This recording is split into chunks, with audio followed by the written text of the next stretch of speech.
When we look at the world today and you compare it to the past, there's a present tense bias of we live in this chaotic, violent, you know, world where order is crumbling, right? I think that's a kind of a common feeling that there's a world of chaos and threats. When you look at just thousands of years of history, do you then are you much more sanguine about the present? Do you feel the present is indeed teetering on a dark age? I don't even know if the dark age is an actual category that we should think about. I know there's a whole trend now in academic history to recast the dark ages in Europe as the bright ages, right? That we've been getting it wrong, that there was a much more complicated tapestry, and we sort of bought into some 18th century, what was it, Zwingli or whatever his name was, who we bought into a narrative that was wrong.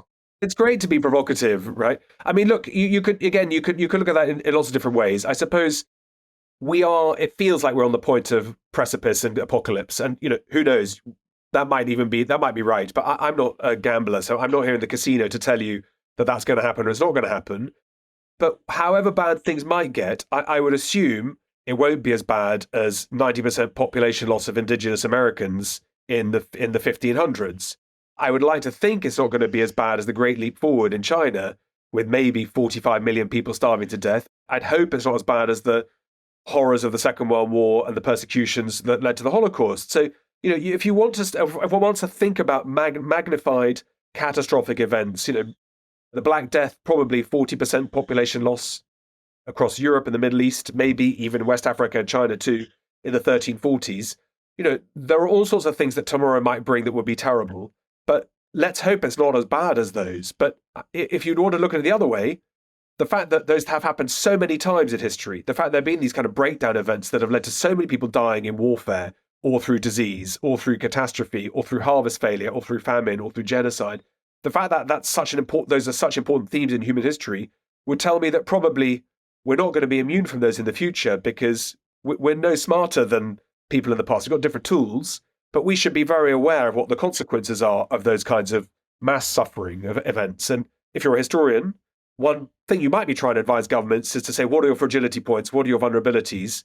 What are your worst case scenarios around those metrics? And the big ones for me are, like I said, it's water, it's calories, it's energy, disease environments. And then, then how you defend yourself against threats is obviously a key challenge. But so it does look like we're in a tricky place. But there's also lots of really good news in today's world.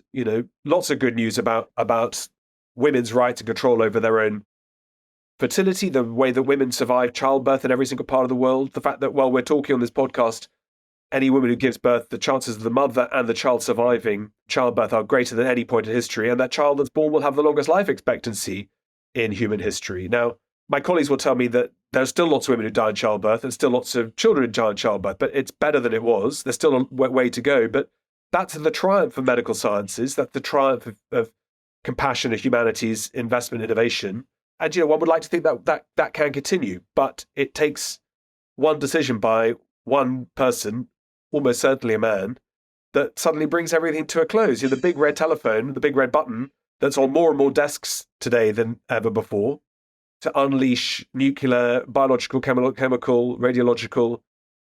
So those capacities are significant. And we've learned, unfortunately, 4 years ago, that a single bat in the wrong place at the wrong time can cost millions of lives and put trillions of government debts that then escalate some of the social and political problems that we have as a result. So none of those are going to go away, but history can teach you how to learn from how to deal with things. I mean, again, during the pandemic, I exhausted myself talking about how quarantine and virus detection in Milan and Venice in the 1600s was better than it was in New York and London in the 21st century.